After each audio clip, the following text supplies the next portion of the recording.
Category of disability का क्या मतलब होता है, ये आज की इस वीडियो में सीख लेते हैं। कैटेगरी ऑफ डिसेबिलिटी का मतलब होता है कि आप डिसेबिलिटी की किस कैटेगरी में आते हैं। यानी कि किसी भी व्यक्ति को किसी भी प्रकार की शारीरिक विकलांगता होती है तो उसको जो आरक्षण दिया जाता है या जो फैसिलिटीज दी जाती हैं वो अलग अलग श्रेणी के लोगों को अलग अलग दी जाती हैं।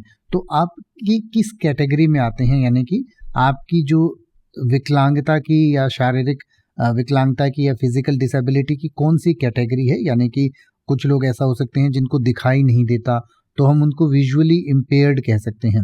कुछ लोग ऐसे होते हैं जिनको सुनाई नहीं देता, श्रवण विकलांगता जिसे कहा जाता है, तो उसको इंग्लिश में हियरिंग इम्पेयरमेंट कहा जा सकता है। तो आप इसी तरीके से कई बार बौद्धिक विकलांगता होती है, यानी कुछ लोगों की समझने की जो क्षमता है वो बौद्धिक स्तर जो है वो बहुत कम होता है, तो उसको इंटेलेक्चुअल डिसेबिलिटी कहा जाता है।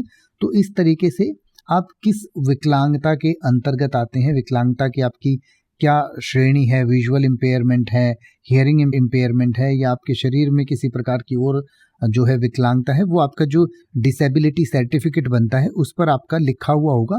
तो वहाँ से देखकर आप कैटेगरी जो है यहाँ पर बता सकते हैं, जहाँ पर कैटेगरी ऑफ डिसेबिलिटी आपसे पूछा गया है।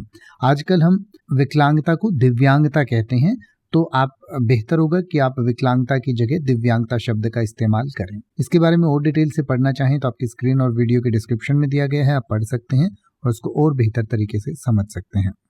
अब आप किसी भी वर्ड का मतलब हिंदी और इंग्लिश में YouTube पर सर्च कर सकते हैं, आपको मेरी वीडियो मिल जाएगी जिसमें आप बिना किसी फालतू बकवास के सीधा उस वर्ड का मतलब समझ पाएंगे। तो ऐसी ही वीडियोस को देखते रहने के लिए चैनल को सब्सक्राइब करें और बेल आइकन को प्रेस करें।